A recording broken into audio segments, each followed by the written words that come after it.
La démocratie américaine est-elle en danger ? Cette question, on se l'a posée il y a un an déjà, alors qu'une victoire de Donald Trump se profilait à la présidentielle de novembre 2024. De nombreux éléments donnent matière à inquiétude pour le futur. You spit on us. You're going to the hospital. Dans un climat de terreur, ils sont désormais des millions d'Américains à s'opposer, dans la rue et face aux répressions de la police et de la garde nationale, à une politique jugée autocratique du président républicain et de son administration. I was photographing a group of people that were doing nothing more than waving Mexican flags. Moments after that, I felt this horrific pain in my left thigh. En tête des préoccupations, les arrestations et les expulsions massives d'immigrés menées depuis des semaines par l'ICE, l'Agence fédérale de l'immigration, dont les agissements interrogent toujours plus sur l'état de droit américain. If you hit one of us, you're going to the hospital. My work has been impacted dramatically since the start of the Trump administration in January of this year. Ce qu'on voit de manière beaucoup plus préoccupante dernièrement, c'est des juges qui se font arrêter, des élus qui se font arrêter. This can happen to me, a United States Senator representing the state of California. Then imagine what they can do, imagine what they are doing to people in communities, not just throughout Los Angeles, but throughout the country. Il était le porte-parole du campement pro-palestinien sur le site de l'Université de Columbia, désormais détenu sans aucune accusation criminelle dans un centre en Louisiane. The increased immigration enforcement being sort of a first canary in the coal mine for increased repression in other areas of American life as well. Alors à quoi sommes-nous en train d'assister aux États-Unis ? On a un mépris total pour l'état de droit dans tous les domaines. Comment cela se traduit-il pour des millions d'Américains outre-Atlantique ? On y répond tout de suite sur Blast. Is democracy in the US at risk? If you throw a brick, a firebomb, or point a gun at one of our deputies, That is no longer a question. we will kill you graveyard dead.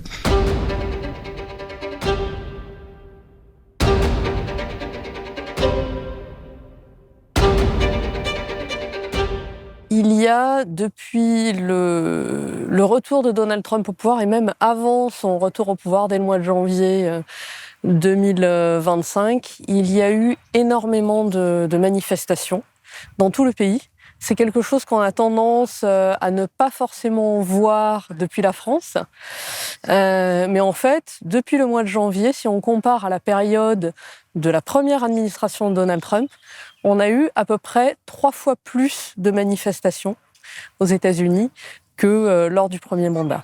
Ces derniers jours, le sujet des manifestations tourne beaucoup autour de la question de l'immigration depuis le retour au pouvoir de Donald Trump, parce que la question de l'immigration et les actions dans le domaine de l'immigration font partie de ces actions les plus fortes et les plus violentes.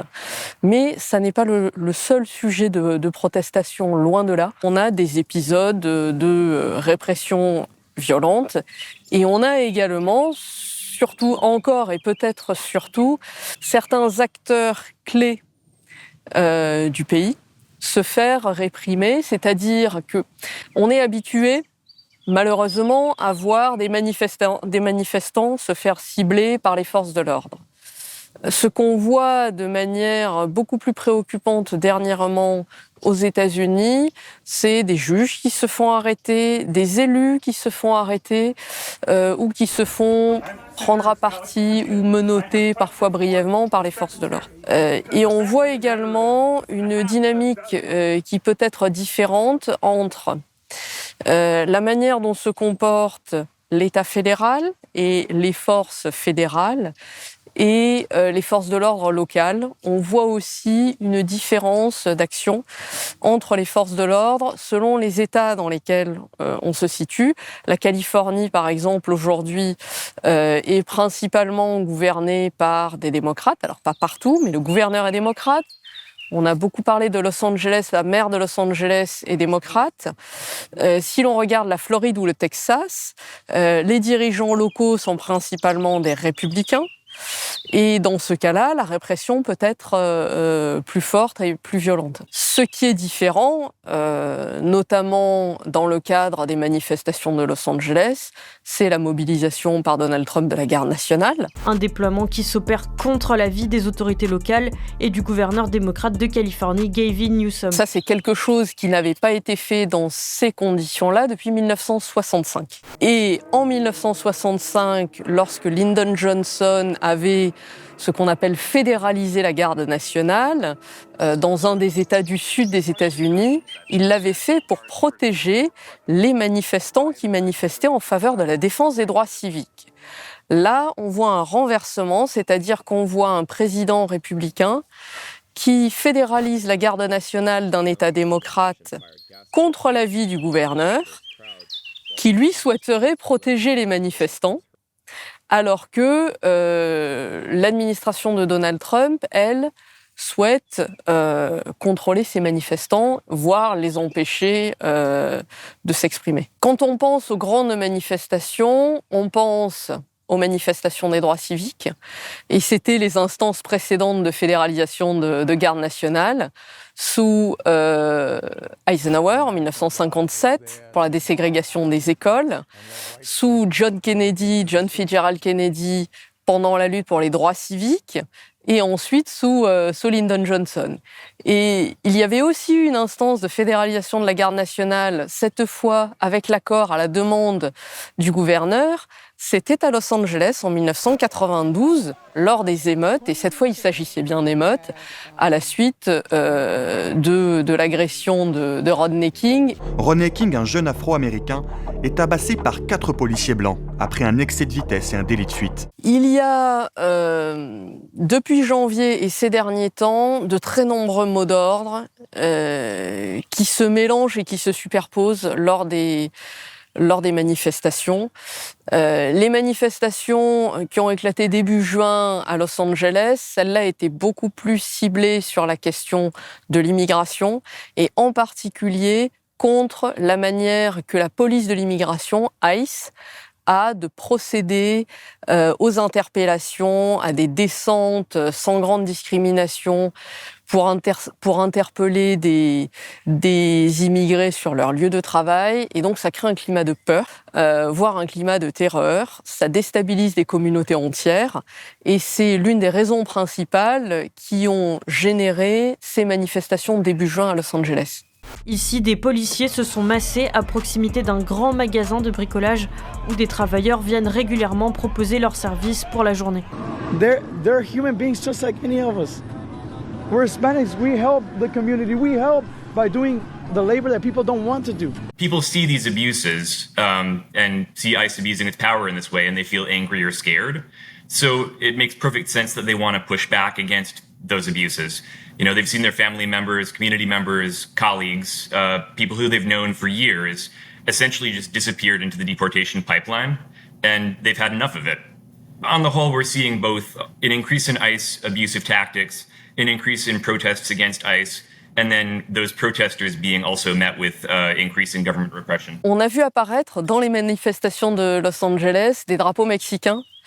Et les républicains s'en sont saisis, ont expliqué que Los Angeles était désormais envahi, pris en otage par des illégaux étrangers. When you're seeing what they're doing out there, and when, you know, from being in contact with the agents directly, these individuals, they had planned that something like this would happen and they were prepared for it. You know, they have strategic locations where they were going to attack. They knew exactly how they were going to do it. Alors qu'en fait, ce sont simplement des personnes qui revendiquent une double appartenance, ce qui est le cas de beaucoup de personnes aux États-Unis. Il ne faut pas oublier qu'aux États-Unis, on a à peu près 340 millions d'habitants.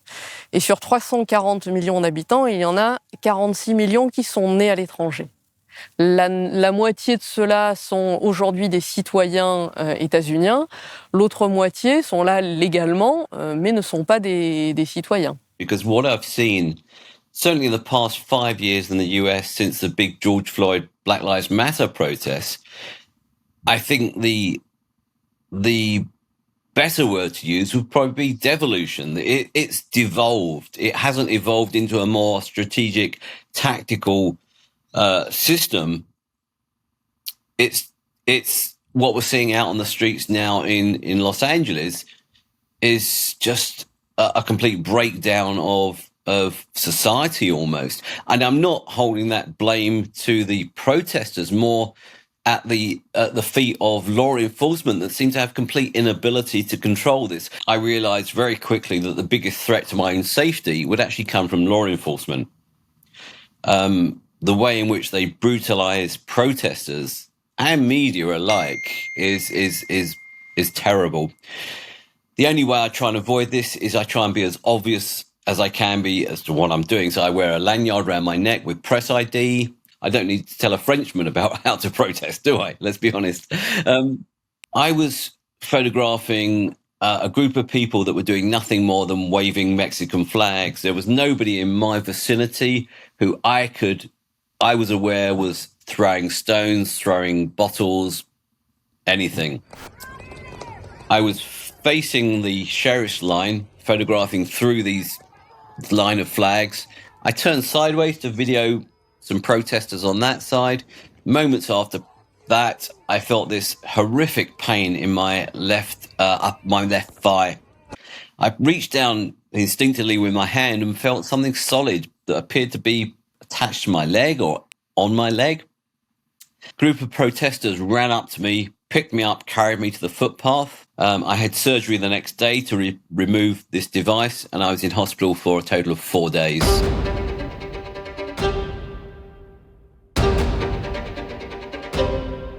My work specifically focuses on immigrants' rights. And so, my work has been impacted dramatically since the start of the Trump administration in January of this year. Things were pretty difficult under the Biden administration, but it's also escalated a lot more. Aujourd'hui, ICE, c'est environ 8 à 10 milliards de budget annuel. Et c'est à peu près 20 000 personnes qui travaillent pour cette organisation. Pour donner un ordre de grandeur, le FBI actuellement, c'est à peu près 40 000 personnes. Donc ICE, c'est grosso modo la moitié des effectifs du FBI. C'est la police de l'immigration. C'est une organisation qui est relativement jeune, qui a été créée en 2003. C'était le contexte du Patriot Act, cette grande loi sécuritaire qui a été adoptée après le 11 septembre 2001. Une loi qui renforce largement les pouvoirs des différentes agences gouvernementales des États-Unis et permet une coordination renforcée entre le FBI et la CIA.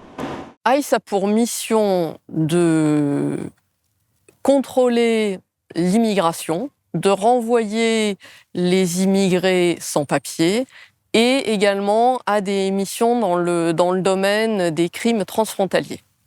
Donc dans tous ces registres-là, cette organisation dispose de pouvoirs de police. Donc elle peut contrôler les personnes qui se trouvent sur le territoire des États-Unis, elle peut les appréhender.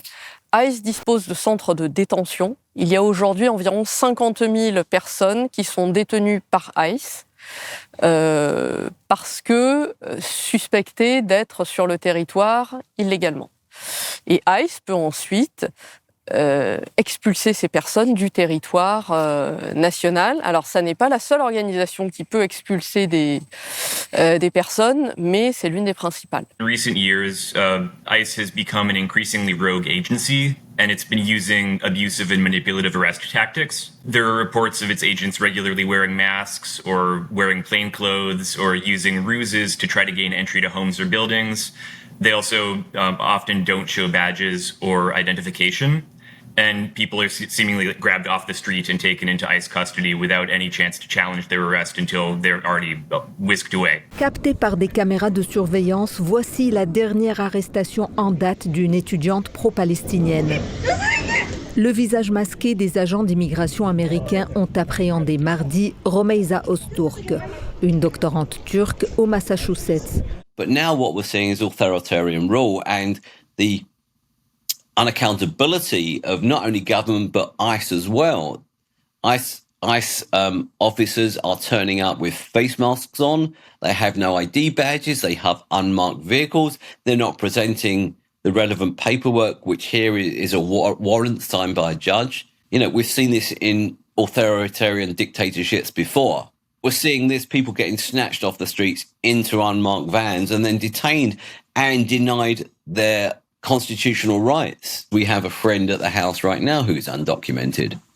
And my wife went and picked her up from South LA this morning rather than let her get an Uber or a taxi here just to make sure she left her house safely. This is the things we're having to do. We have a number of cases in federal courts that are questioning unlawful detentions by ICE. One of them involves a young man who was arrested after leaving his immigration court hearing in New York and then detained in Pennsylvania.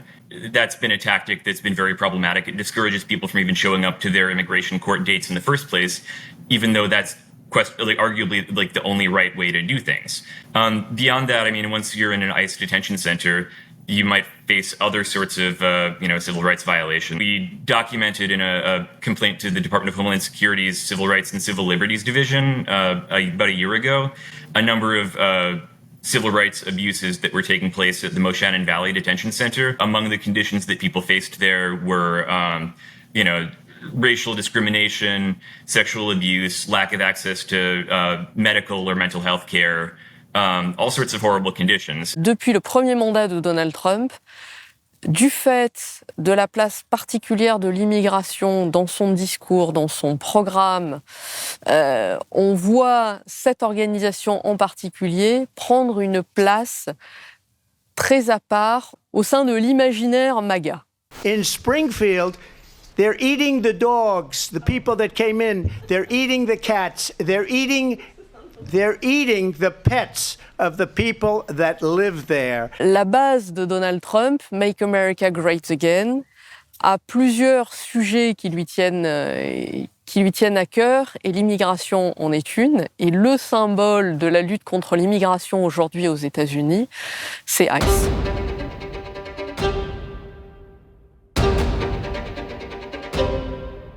If someone has been arrested by ICE and are in immigration detention, the first and probably largest issue that they'll encounter is locating an attorney. And that basic thing is not, easily accessible. And so, I mean, I think that, if everyone in ICE proceedings were able to have access to counsel, it would improve their situations a lot.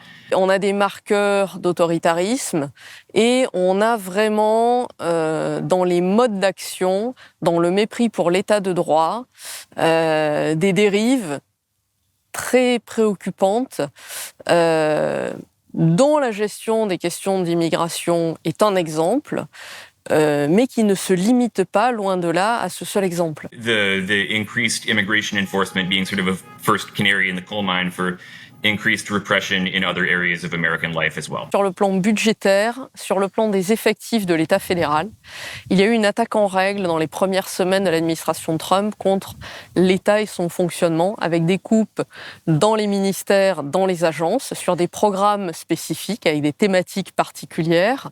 Il y a eu des coupes dans les effectifs, effectué de manière extrêmement brutale. C'est un autre aspect de l'action de l'administration Trump, c'est-à-dire la manière de faire qui est extrêmement violente, que ce soit sur le plan physique ou sur le plan symbolique.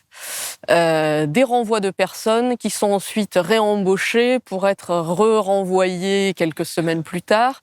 Un climat d'incertitude totale. Ça, c'est pour l'État fédéral que l'administration Trump cherche à démanteler. Under the second Trump administration, he actually even dismantled the oversight offices that would be able to step in if there are civil rights violations. So when we submitted our report to the Office of Civil Rights and Civil Liberties, they opened an investigation, but then their funding and their staff were cut completely, and they're just like only a name on a paper at this point. On a également des coupes dans les programmes financés par l'État fédéral, que ce soit dans le domaine de la science, par exemple la lutte contre le changement climatique, mais également tous les domaines qui concernent les sujets qu'on appelle DEI, pour diversité, équité, inclusion. Tous ces programmes-là ont été effacés des budgets de l'administration Trump, et ça crée de gros problèmes dans le domaine de la santé, par exemple, mais pas seulement. Il y a des attaques contre l'histoire, contre la culture, avec là encore des coupes financières et aussi une réécriture de l'histoire pour effacer tout ce qui, dans l'histoire, pourrait montrer les États-Unis sous un jour négatif. Crise climatique, racisme, femmes, santé mentale, quel est le point commun entre ces mots selon vous ? Eh bien, ils ont tous disparu des articles, documents et rapports des services publics américains depuis l'élection de Donald Trump. Un élément important, c'est le comportement de l'administration Trump vis-à-vis de l'opposition. L'administration Trump a montré une capacité à gracier ou pardonner des personnes qui avaient rendu service à Donald Trump ou à ses proches. Il l'avait annoncé lors de sa campagne, Donald Trump a gracié des milliers de personnes condamnées pour avoir participé à l'attaque du Capitole. Et inversement, à poursuivre ou à causer du tort ou à tenter de causer du tort à des personnes vues comme des adversaires ou des opposants. C'est le retrait, par exemple, d'habilitation secret défense à des personnes qui en disposaient. C'est le retrait de protection policière à des personnes qui ont été menacées, notamment par des fidèles de Donald Trump. C'est le lancement d'enquêtes contre des personnes qui ont de près ou de loin eu quelque chose à voir avec les enquêtes menées sur Donald Trump lors des années précédentes. Pour beaucoup de personnes qui sont opposées à l'administration Trump et qui sont ciblées par l'administration Trump, on a un climat non seulement d'incertitude, mais également de peur. L'opinion est non seulement polarisée, mais elle regarde également les médias de manière polarisée. La conséquence, c'est quoi ? C'est qu'on a des sortes de bulles d'information. Et par exemple, concernant les manifestations à Los Angeles, on constate que il ne s'agissait pas d'émeutes.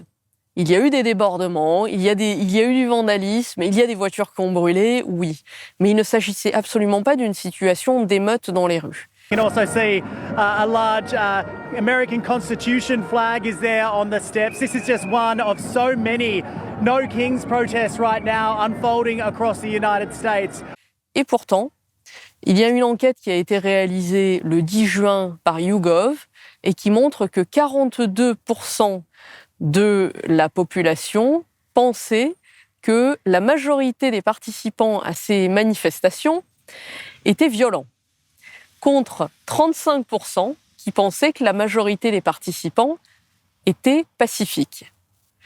Et ça tient à quoi ? Ça tient aux images que ces personnes-là ont vues dans les médias, puisque sur Fox News, sur ces chaînes-là, on a vu en boucle tourner des images extrêmement partielles de voitures qui brûlent, par exemple. The incredible amount of violence that was happening is happening in Los Angeles. The American people should know some of the individuals that we picked up on these ICE operations. Child rapists, child molesters, murderers. These criminals injured police, threw rocks at police cars and officers, burned vehicles, shut down freeways, and lobbed Molotov cocktails. Et ça a polarisé l'opinion, mais ça n'a polarisé que la partie de l'opinion qui était déjà en fait convaincue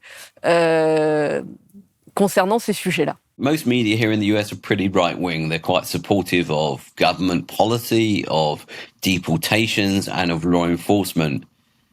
I think over the last couple of weeks, we've seen a very slight shift in that because people have seen, firstly, the brutality that is being, dished out on immigrants and at protesters. L'une des stratégies de Steve Bannon, qui est bien connue et qui est mise en application depuis le deuxième mandat de Donald Trump, c'est la saturation.